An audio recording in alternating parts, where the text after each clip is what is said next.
Good evening. It's currently 9 p.m., and you're listening to the 9 o'clock Meltdown, showcasing favorite and up-and-coming local artists with a relaxed coffee house vibe. Plus, interviews, live studio performances, and more. It's all here on 91.3 KUWS Superior. Now, here's your host for the evening, Simply C. Thanks, Forrest, and I am here in the studio with Esther, who is a Zentangle artist. Now, that's a word that's definitely a mouthful. How did you kind of fall upon Zentangle, and what is it? Okay. Zentangle is a way of making intricate pattern drawing that's non-representational, which means it doesn't look like a tree or a fish or a house or a landscape. Mm-hmm. And it was developed by Rick Roberts and Maria Thomas in Massachusetts. And Maria Thomas is a very well-known illustrator. And Rick Roberts actually has a background in doing a number of different things, but specifically he was a monk. Okay. And so they say that he's the Zen and she's the Tangle. And so they came together, and they've been partners for many years, and created a method of pattern drawing. And it's a way of taking very complex patterns and deconstructing them into about 3 simple steps. Okay. And it's the repetitiveness of the line drawing and drawing one stroke at a time over and over again that brings this very meditative and relaxed effect, relaxed focus to the work. And so it's very calming. Okay. And it's super fun. All right. Kind of sounds like it. And now you had an art show at the Amazing Grace. That's where I saw some of your work. And it's very, very intricate, almost like little square boxes that you kind of put together and made into very beautiful shapes. And you had some magnets there that I took some, and they're hanging on my fridge, and I admire them every day. That's wonderful. And you also did, if I remember, like you have cards, and you also have a playing deck cards that you've done as well. And how did you kind of get into all of this? I mean, I haven't ever heard of Zentangle. I don't really know if our listeners have either. Up until November 2011, I had never heard of Zentangle either. I was living in the Upper Peninsula and doing some artwork with a group of women, and a woman who was also an artist came by and saw the patterns I was drawing. I've been drawing patterns since I was very, very small. And I always thought it was just doodling, or it just wasn't art, it wasn't worth anything, but I continued to do it. And so I was drawing the way I usually draw, and this woman came by and said, "Oh my gosh, you should do Zentangle, you're already doing it." And her husband was familiar with it, so he introduced me to it. And I went online and found the site Zentangle.com and ordered their introductory kit, which has, the paper tiles that are Zentangle tiles, and the pen, which is a 01 Secura micron pen, and a few introductory lessons on patterns, and started drawing, and I've just been doing it ever since. And I've been able to take it in a graphic design way and take my original pen and ink drawings and scan them into the computer and load them up into a program where I can rearrange them to create new patterns from my original pattern. And so that's what you saw in my framed artwork, and then also in my note cards and playing cards and puzzles. All right, sounds good. And now you also have T-shirts and things like that for sale. If people are interested in, getting hold of a T-shirt or a playing deck of cards, how can they do that? They could contact me through my email. It's Piszczek, PISZCZEK @gmail.com. And they can also find me on the Zentangle.com website. Okay. There is a Learn tab in the top right-hand corner, and if you tap on that, it says Certified Teachers, and tap on that, and then it says USA way at the bottom of that list with all the different countries of Zentangle teachers, and then Minnesota, and then if you click on my name, I have a whole page there which has a couple of my pieces of artwork, and it has all the craft fairs that I'm going to be at, and also art openings. All right. Sounds good. Sounds wonderful. And now let's jump back a ways. I hadn't even heard of Zentangle, but you doodled a lot as a kid. I mean, was that kind of your way of expressing your inner artist, or had it kind of always been there? You always wanted to be an artist? I always wanted to be an artist, and I always wanted to teach art. But I did not take that path. I was a biology major in college, and when I got out of school, I decided that I was going to go to law school. Oh, And so okay. I was a prosecutor for 11 years, and I continued to doodle and dabble in drawing from, time to time, and took, art classes in college and an art class here and there, but I never found anything that really spoke to me as much as the pattern drawing. All right, very cool. And how was that transition for you? I mean, from a lawyer to an artist, I mean, that's quite a leap. It was a leap. I do a number of different things besides art. Okay. Now, I don't just do art, although I'm wanting to do more and more of it now, especially that I'm here in Duluth and have this great supportive art community around me. I stopped practicing law in 2008 to live more creatively. I found that the law is a very intense profession, and it just wasn't working for me anymore. There's a very long story behind that, but that's a short story. And so I continued to play around artistically from 2008 until I found Zentangle in 2011. But when I found Zentangle, then I thought, oh my gosh, what I have been doing all these years has been art. And now that I have a format and a method that allows me to transform it into beautiful pieces of art, it's really all I want to do. All right, very cool. Are we privy to the long story? Well, we have time. We do. We do have time. The longer story is that, all right, well, here's a funny little anecdote Okay. that I'll share with you. I was an appellate attorney, a prosecutor in Massachusetts.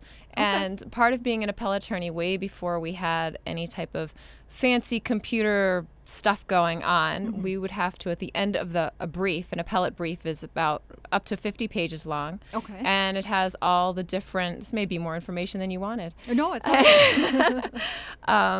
It has all the different legal arguments in it that the defendant is saying, I need a new trial because the attorney screwed up and the judge screwed up and the prosecutor screwed up and everybody screwed up, and therefore I need a new trial. Okay. And so there are statutes and regulations that have to do with the crimes that he's been charged with. And so at the end of the appellate brief, you have to include all of the statutes that you cited in the brief that you referred to, so the judge doesn't have to go pull the book off the shelf. You can just turn to the back of the brief, and there is the language of the rule and regulation.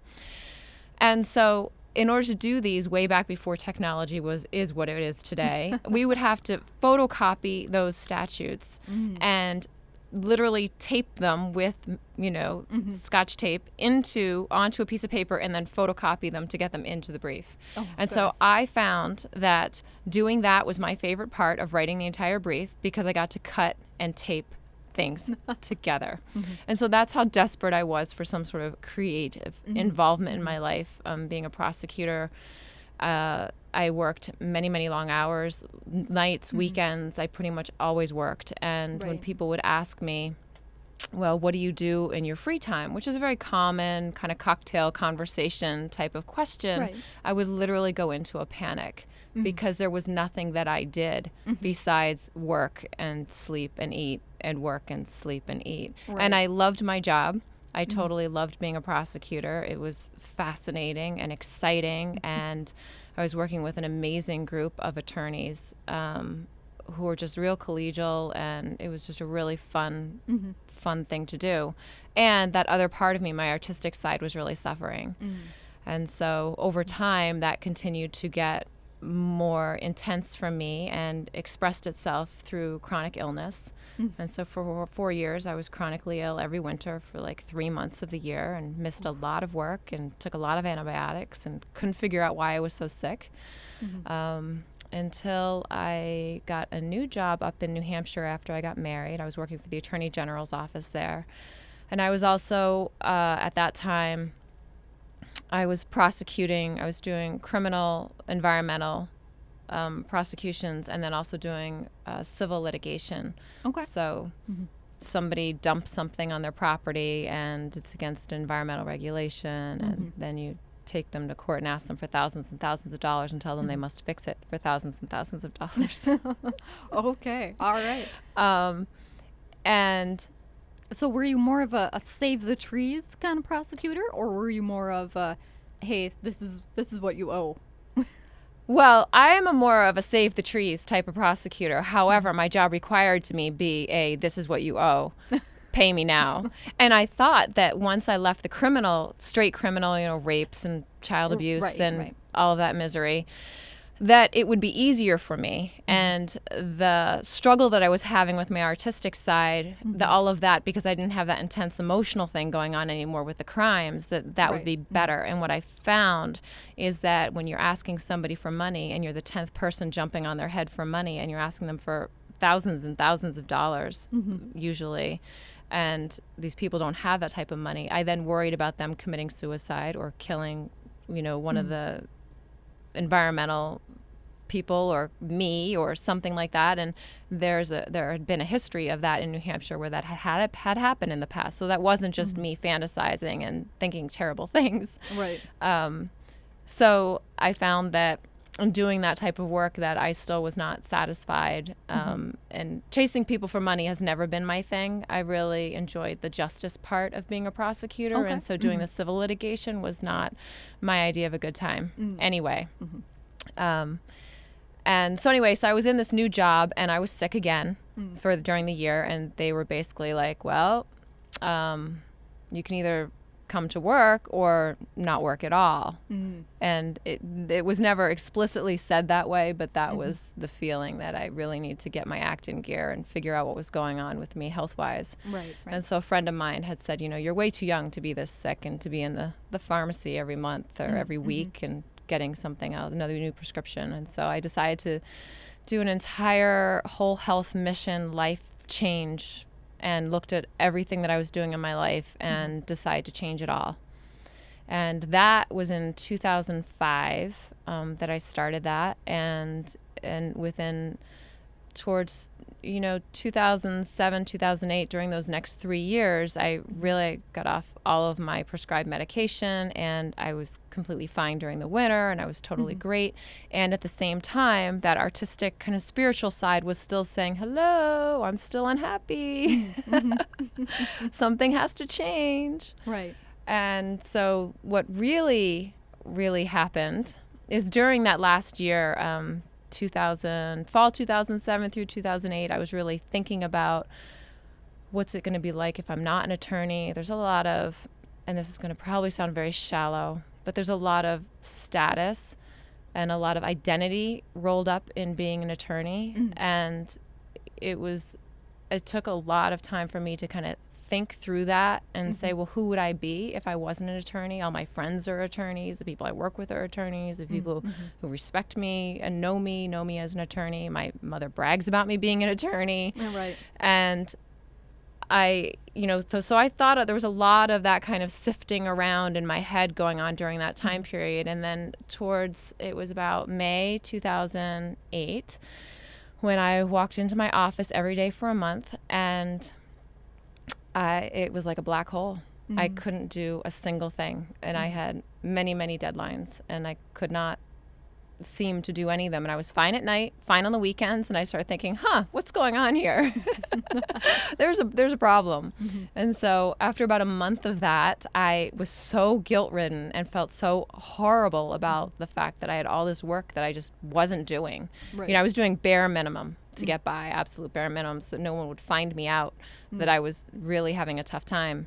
And so I went into my friend's office, my boss's office, who was also a friend, thankfully, and just literally burst into tears and said, I've been doing nothing for a month, and you don't know what to do about it, but I'm really, really unhappy. And so he had said, all right, well, I won't assign you any more civil cases because that was really my issue, as I wanted to do full criminal work and they wouldn't allow me to because there wasn't enough of it, and there weren't enough people in the office to handle all the civil work, so I had to do some of that. And then it was like a light switch flipped. And the next day I was like the happiest, most easygoing person. And the work, I could do the work and everything was fine. But yet over the next couple of weeks, I was still thinking, all right, this is kind of a Band-Aid to what really is going on here and what's a much deeper issue for me personally. And so it just so happened that at that time, my husband was looking for a career shift as well. And he was working for the Department of Environmental Services as a fisheries, actually kind of a water scientist, water biologist. And he decided he had been always involved in music, but was doing getting more interested in pianos. He started playing piano when he was 25, which was kind of late in life to start playing piano. Well, most people I talk to, yes, my parents may be, or I started when I was 10 or 5 or 3. Yeah, no, he started when he was in grad school, he started playing piano, and we had gotten a baby grand piano, and he started, figuring out, trying to figure out what he could do to tune it, and just getting more and more interested technically in the details of the piano, and decided that it was, we were in New Hampshire, and Boston has this fabulous old craftsman school called the North Bennett Street School, where they teach really fascinating things like locksmithing and preservation carpentry and violin making. And they also have a piano technology program. So he wanted to go down there to spend time, a year or 2 years, going to their piano technology program to become a piano tuner and technician. Okay. And so he applied for that program and got in August of 2008. And I said goodbye to the Attorney General's office and goodbye to my entire law career. And he said hello to pianos. And I just stopped working to try to figure out what it is that I wanted to do and how I was going to really feel better mentally and spiritually and creatively. Right. So would you call art almost, in your phrase, I've heard you do the word drop of spiritually a bunch of times, would you call art more of a spiritual realm as well as, here's a Van Gogh painting, but Van Gogh is also being spiritual in the art piece? I mean, would you say that the two are kind of correlated? For me, they are. I don't know if that's for every artist, obviously, but for me, they definitely are. And I say that from the perspective of, one, it speaks to my spiritual side in that part that was missing and unfulfilled when I was an attorney is just jumping up and down for joy and doing happy dance circles. And that is such a wonderful thing for me. But secondly, because I say it's a spiritual thing for me, because I feel guided in my artwork in that ideas and thoughts will come into my mind, especially when I'm working on not only when I'm working on a piece of art, when I'm just thinking about different things that I need to do, but also especially when I'm working on a piece of art. And for me, it's all pattern drawing. So I'm not thinking about a subject or how a nose looks or something like that. But I'll be working on a piece and a certain pattern will pop into my head that will say, I want to go right here on this piece of paper, right in this space. And I think to myself logically, the brain kicks in and says, no, that would be dumb. That's going to look really stupid. Don't do that. But I've been able to shut that voice off and say, okay, I hear you and I'm going to do this anyway. And I'm absolutely always 100% amazed by the results and that it's so much more creative and more interesting than what I would have been able to come up with on my own. And so I definitely think that there's a spiritual component to my artwork. Sounds wonderful. And now, how did everybody else react when you said, I'm dropping my law career that I've had, for quite a long time, and well, 1, I don't know what I'm going to do, and then 2, all of a sudden, I'm going to go be an artist? Well, my husband was supportive because he lived with me every day and knew how unhappy I was as an attorney. Right. And my friends were supportive because they all really, I think, and we've seen this happen in a number of different people in our lives where we changed our lives so dramatically, and not only in subject matter, but in financial support and security, that they have said, wow, well, if Esther and Paul can do it, I can do it too. So specifically, a friend of ours in New Hampshire had been working at the Department of Environmental Services and was a massage therapist and also an herbalist and doing a lot of work with that, but really unhappy doing what she was doing. And just this summer, she emailed to say that she's left the Department of Environmental Services. She moved to Maine. She has her whole herbal farm set up. She's doing her massage therapy, and she says all brand new business. And she says, thank you so much for helping me see that this was possible. And so that's been really rewarding. And so my friends were all very, very excited. They were probably a little nervous and concerned too, but mostly just excited that we were, branching out and doing something different and trying something new. My family was not so excited, as you might imagine. Yeah. My mother no longer felt like she had anything to brag about, and that's my words. I don't know that she would say that, to be fair. Well, every parent wants their kid to be a lawyer or a doctor. Yes. So. And so they were not excited, especially leaving, full-time secure government work for both of us, and we were doing pretty well, to my husband taking on school loans again and me not working at all. So that was a big deal for them. And so there was a bit of struggle for a number of years, but that has really resolved itself in a really lovely way. And that my mother is an artist herself, although she wouldn't call herself an artist, but she is quite talented. If she feels like acknowledging it or not. And so she's been very proud of my artwork now and very, very supportive of that. And my dad has too. All right. Very cool. And very cool to hear that you had such a big kind of support group, from making almost a 180 switch, almost. And now I'm kind of curious, lawyers and doctors and, government officials make quite a bit of money, at least a lot more than I do anyway. And now how was that kind of swap for you? Because there's this stigma, I can't speak to other countries, but in the US that art doesn't pay. It should just be a hobby that you do on the side, and then you go get a day job and you go take care of yourself and yada yada. But how has that switch been for you and your husband? Are you surviving? Not to pry, but yes. I'm curious. Well, we're grateful for good credit. We'll start there. I'm fortunate in that my husband has been supporting me now for a number of years while I kind of figure out what I'm doing. Now that I am in Duluth, I have found a number of ways to make money on my own. I'm definitely not supporting myself fully, but I'm now at least contributing, and that's helpful. I do sell my artwork through craft fairs, and I have a number of those coming up, which is exciting, and that's been really fun. I write for the Budgeteer, and I write a column in the Zenith City Weekly, and my art is now, as of Tuesday the 29th, going to be published in the Zenith City Weekly every issue, every 3 weeks, so that's exciting. And I also teach classes, so I'm teaching a drawing class, a Zentangle pattern drawing class through community education in Duluth, and I'm also teaching, I had 3 classes, one got canceled, so now I'm teaching a second class. It's a movement class called NIA 5 Stages.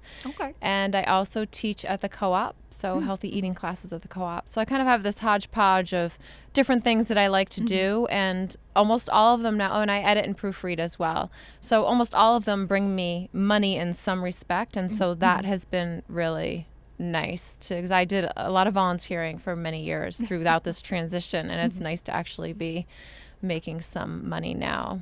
Well, there you go. Well, glad to hear that, art actually does have a place in the world, I guess you could say. I don't know. I'm more of kind of the art side myself, so I just feel that everything's focused on, football and hockey, and not that those don't have their place. They definitely do. People love to get entertained, but also at the same time, people should be entertained by artists as well, I think. Yes, I think so as well. Art is I think it's important for everybody to look at pretty things. Right, whether that's a flower or the sky or your art, for instance. Yes. Zentangle. I'm kind of proud of myself. I can pronounce that word. Yes. And now, what made you come to Duluth? You were kind of out on the East Coast and living there, and then why the Northland?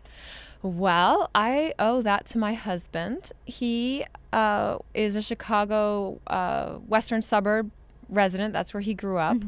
not resident since he lives here now, but that's where he grew up. And he went to school in Ashland at Northland College, right on Lake Superior in Wisconsin, and fell in love with the Northland and the North Woods and Lake Superior. And so ever since I've known him, we just celebrated our 10-year wedding anniversary. I have heard nothing but Northland, North Woods, Lake Superior, North Woods, cold, Lake Superior, over and over and over again. And I never thought that I would ever live here in Duluth, even though he talked about it incessantly and got the map out and looked at it and stared at it and pondered it. And then about 2 or 3 years ago now, we were in Charlestown, Massachusetts, and we went around at a holiday party that we were hosting, and he said, kind of a common cocktail conversation question, where would you live if you could live anywhere in the world and there was nothing holding you back? And his answer was Duluth, Minnesota. And we had no plans or no even inkling of moving out of Massachusetts at that point, although we were not entirely settled there and feeling like we wanted to live there forever, but we didn't know where we wanted to go, which was always a question for us in our relationship. Where do you want to live? Oh, I want to live in Pennsylvania with my family. Well, I want to live in the Northwoods where it's cold. I'm like, okay, those places are not anywhere near each other. So he had been doing pianos. And he decided, he went out to Oregon to visit his brother and sister-in-law, went up into the mountains and was outside a bit and thought, gosh, I don't want to be inside doing pianos all the time. I want to get back outside, and doing biology is how I'm going to do that. And so he started looking at jobs, and he knew he wanted to come to Wisconsin, somewhere out here in the Northwoods. So he started looking for jobs and interviewed for a job in Wisconsin, in Mercer, Wisconsin, which we're very grateful for. We did not get because it's such a very, very small town. If you've ever been to Mercer, Wisconsin, their claim to fame is like a 2-story plastic loon, which is very entertaining to look at and photograph, but not really to live next to. So he didn't get that one, but during that interview, which went very well, he was told there was going to be a position opening up in Michigan. And so he then applied for the Michigan position, which was a fisheries habitat biologist position up in the Upper Peninsula in Escanaba. And he got that job. And so we moved to the Upper Peninsula to Gladstone, Michigan turned out to be 11 months. Because the job that he's now in Wisconsin Department of Natural Resources as a fisheries biologist, which is what brought us out here, that came open, and that was the job that he was looking to get when he graduated from school 20 some years ago. And the position that he took over, he just retired after 20 or 30 years of service. So when my husband got out of school, all those positions were locked up with brand new biologists. And so there was no movement in Wisconsin for him to get in there.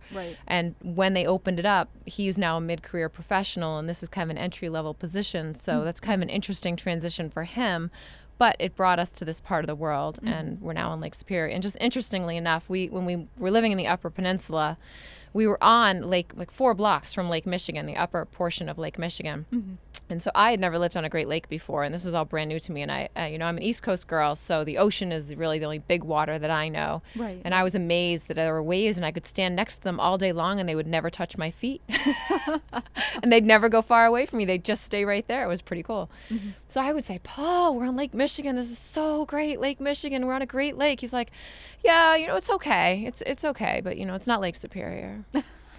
And so I would drive to Marquette because that's where the interesting art community was and the co-op was. And I spent a lot of time driving back and forth from Gladstone to Marquette, which was a little bit over an hour. And I would see Lake Superior and the amazing waves that would come in on Lake Superior. 8 rows of whitecaps coming in, just absolutely gorgeous. And so over time, over those 11 months, I think it took me probably about 5 or 6 months, and I finally said, I think you've got something about this whole Lake Superior thing. I think there's something to that. And so now that we're here, we're 2 blocks from the lake. I can see it from my apartment and walk down to it every day. And it's amazing, and I love it. All right. Well, I welcome you to the Northwoods. Thank you. Even though you've been here a little while. Yeah, well, we moved here March 2012.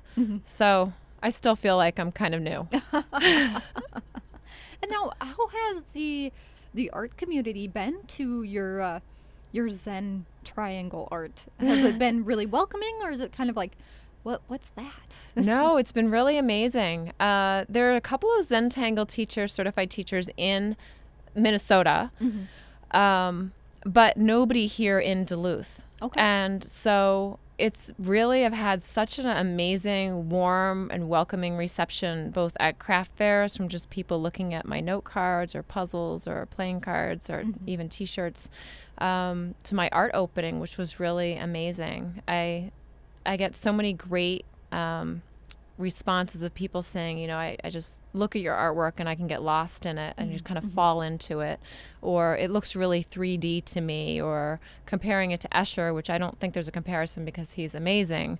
However, it is the same type of, you know, repetitive line work.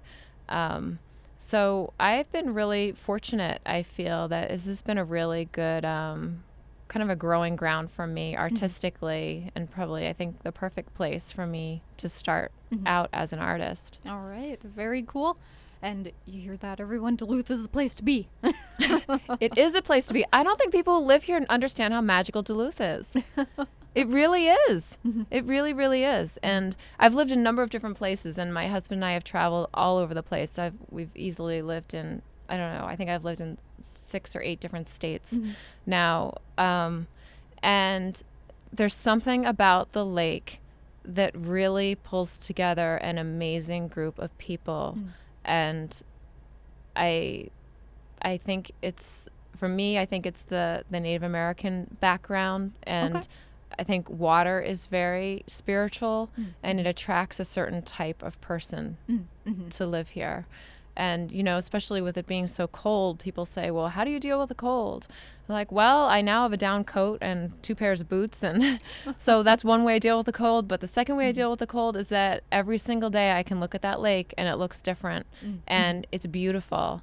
And so no matter how cold it is, that lake is gorgeous. And that is really what makes it okay to be here in the cold. All right. Very cool. Very cool. And now you said that you teach classes. What is the demographic that you get for your classes? Is it kind of older people, people my age, your age, little kids? I have a mix. I just started teaching my first class through Duluth Community Education, and I have 5 students, and they are a mix of people. And I'm really excited about their future with Zentangle and learning this type of artwork, because one is a wood carver, and one does polymer clay work, and one does pottery, and they're all looking to introduce this way of pattern drawing into their artwork. And I think it's going to have such a beautiful and neat and transforming effect on their artwork, and in addition to whatever gorgeous things they're already doing, which I haven't experienced. But we had our first class last week, and it was super fun, and they were all amazed that we all drew the same thing. So I would stand at the easel and I'd demonstrate, and we'd draw together, and taught them 4 different patterns. And then when we looked at all of them, we do a class mosaic at the end where we all look at their 3.5 by 3.5 tiles. Okay. And they're so amazed, like, oh my gosh, it looks so different. It looks so different. And so that's the really cool thing about this artwork, is that you can all draw the same thing and the same patterns, that is, and draw them in the same way. Okay. And yet each person's individual style and artistic nature comes out onto the page, which is really amazing. All right. Very cool. Very cool. And now for people who are interested in getting into Zentangle, I mean, they can take a class from you. Now, do they start off with like the kind of fine point pens, or is it, you know, kind of more of a scratch thing? I mean, how does that work? No, everyone starts off with a fine point pen. It's a 0.1 micron pen, Sakura micron pen, and so it's a 0.25 millimeter tip, which is very delicate and fine. And the nice thing about that is that you have to treat it very gently, and that part of because of the way the pen works, if you press too hard, the ink stops flowing. So you really have to be very gentle with it. And one of the beautiful parts, the Zen part of Zentangle, is the actual watching the ink flow on the page. And so it becomes this very meditative process. Okay. All right. Do you ever get lost in what you're doing? All the time. Yes, all the time. In fact, I was telling my students last week that a lot of times I've been doing some 3D work on statues of things and drawing on them. I did a horse, I did a dachshund, statue of a dog. And I will often turn the piece upside down completely, head inverted, and where you would think that you would start on the pattern from the right side up, you'd actually turn it completely upside down. So it's really non-representational every single way, and then draw from there. And so the nice thing about Zentangle is you don't have to, suppose if I was drawing a landscape, I would want to go into the picture, into the detail, and come back out from an artist's perspective and look at my landscape that I'm painting or my picture, photograph that I'm drawing off of. And then go back into it to make sure that I was getting the right dimensions and the right color and all of that. But with Zentangle, I find that, you go in and you just kind of stay there. And the only time you'd come out is to really check to see if there's a detail that you missed or part of a pattern that got missed and wasn't finished or something like that, because that can happen too. So yeah, it's very, very meditative. I love it. All right. Sounds very, very cool. And now you're the only Zentangle teacher around these parts. So I bet more and more people will join your class as they figure out what Zentangle is. It's a mouthful, to say the least. And now, what other kind of art forms kind of follow the Zentangle line or scheme, I guess you could say? Do you know of any? No, I don't. I really don't. I think what happens with Zentangle is it's like my students will take it off and put it to their own uses. I think that it's very method that can be used broadly in all kinds of different art forms. So you could take it into painting. I mean, if you just look around and start noticing, and now I notice patterns everywhere. I mean, I was sensitive to them before, but they'd have to be really great big bold patterns for me to notice them. Now I'll watch a movie and I'm noticing the wrought iron gate behind the main character who's speaking, because that's where my eye goes, is where's the pattern. So, I mean, it's on, you look at buildings, you could see it in architecture, you could see it in clothing and fabric patterns. Rugs in hotels are wonderful for patterns, wallpaper. So, and of course, wood carving or pottery or anything like that. So I think that it's something that can be used in a number of different ways artistically. All right. Sounds wonderful. Well, thank you so much, Esther, for stopping in and talking about this new art form. I got educated today. Thank you. Zentangle. And now if people are interested in, picking up your artwork for a gift or just talking to you about Zentangle in general, how can they get a hold of you? Through my email. So Piszczek at gmail.com. EPISZCZEK at gmail.com. All right, sounds good. And then you're also up on the Zentangle, the main Zentangle website as well. Yes. Under the US of A, of course. Yes, under Minnesota and the US of A. All right, sounds good. And now, does Zentangle ever have any massive conventions that you would go to? They have their teacher training workshop, which is out in it's in Rhode Island, It's in Rhode Island, and when I was going, they had 2 a year, but they've become so popular that they now have 4 a year. So there are 2 in the spring and 2 in the fall, and they fill up. I mean, it's amazing. They open it up, the registration, and they're filled within days. So it's very, very popular, and they just have I just saw their newest Zentangle certified teacher in Japan. Okay. And so there are people on the website for all over the world who are doing this type of artwork. And so there were probably, I'd say, oh gosh, I don't know if I'm going to be able to estimate this. There were definitely over 100 people there when I went in August of 2012 to my workshop. All right. Well, very cool. I hope you get to go again to another workshop and hold many workshops here and go out and do your artwork. Yes. All right. Well, thank you so much again. You're welcome. All right. Thank you.